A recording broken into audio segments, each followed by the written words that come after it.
Land is the basis of all independence.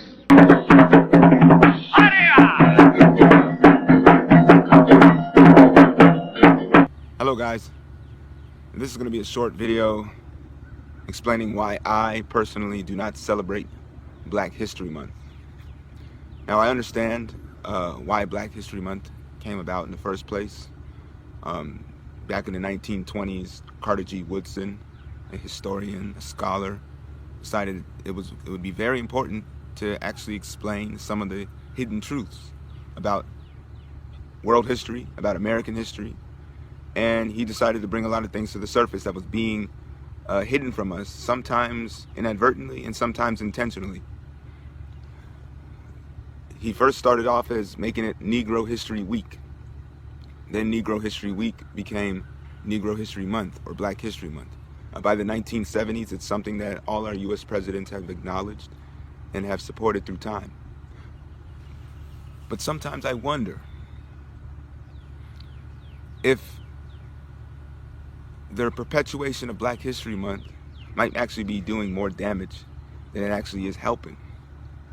Because for me personally, the reason why I don't celebrate Black History Month is because every month of the year for me is Black History Month.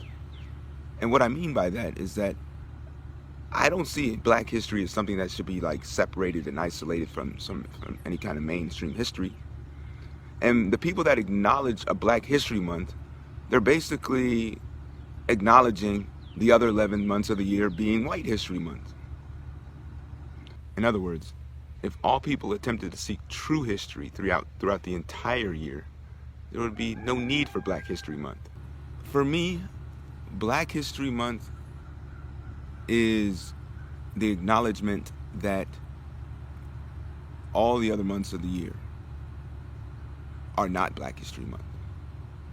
And by acknowledging that, you're acknowledging that that there's some kind of mainstream overall history that is taught and that is normative, that is normal.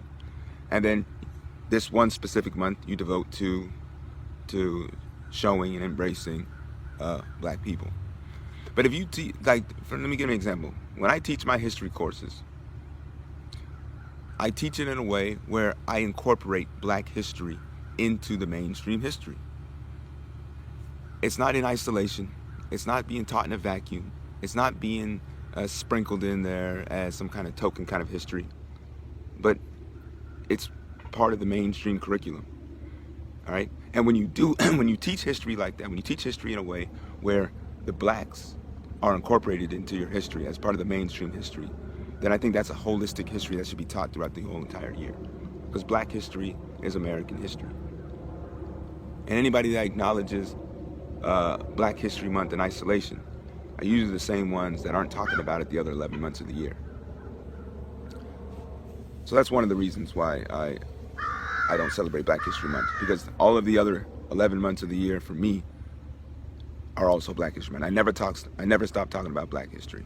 Number two, the other reason why I don't celebrate Black History Month, because Black History Month usually is a history that kind of starts off on the slave ship. You don't really learn about anything that happened before Black people were brought to America on slave ships.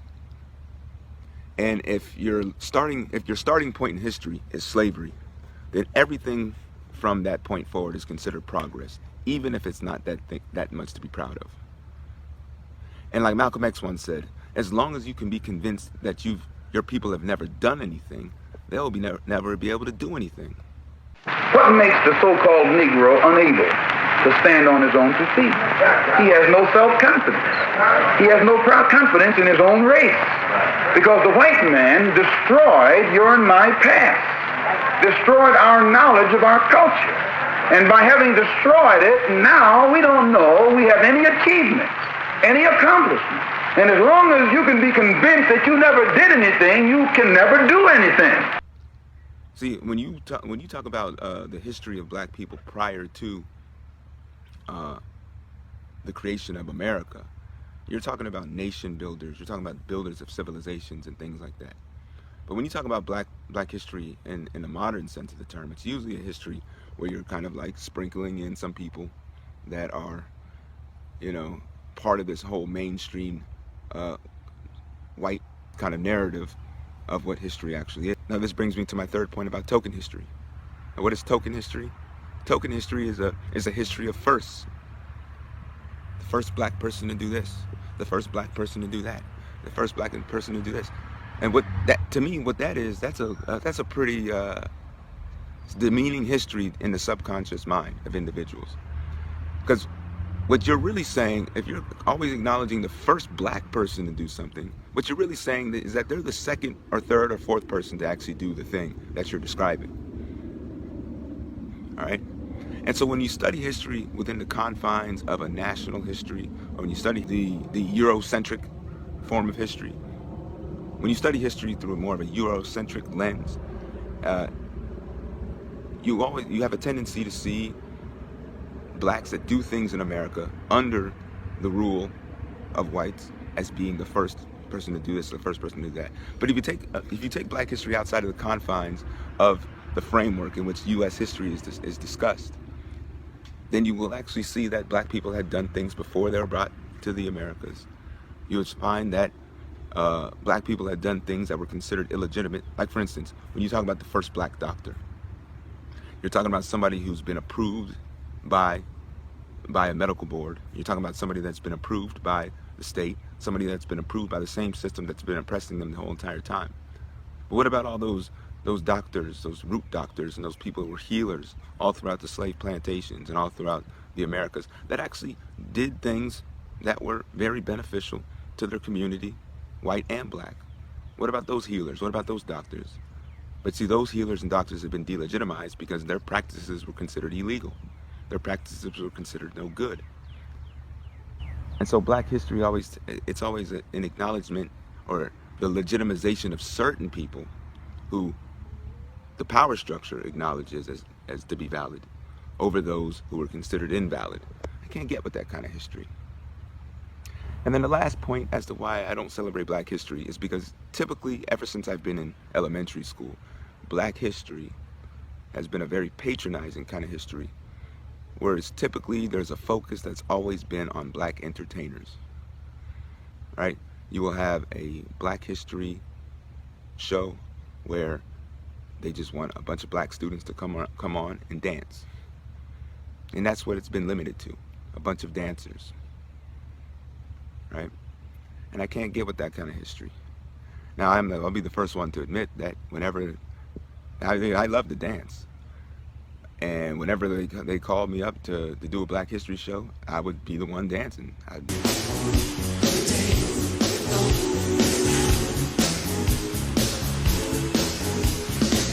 But it never really was a history of nation builders. And so for me personally, I can't get with Black History Month. It's a history of people who fought instead of being nation builders. It's a history of people who fought to integrate with their enemy. Instead of being originators and innovators, it's a history of people who were entertainers. Instead of being incorporated into the mainstream general history, right? Because when you dig beneath the surface of the white history that's been imposed upon all of us, you'll realize that you don't need a Black History Month. You'll realize that history itself is black history. And this is the way I teach my classes. This is the way I teach my mainstream U.S. history classes. This is the way I just teach in general.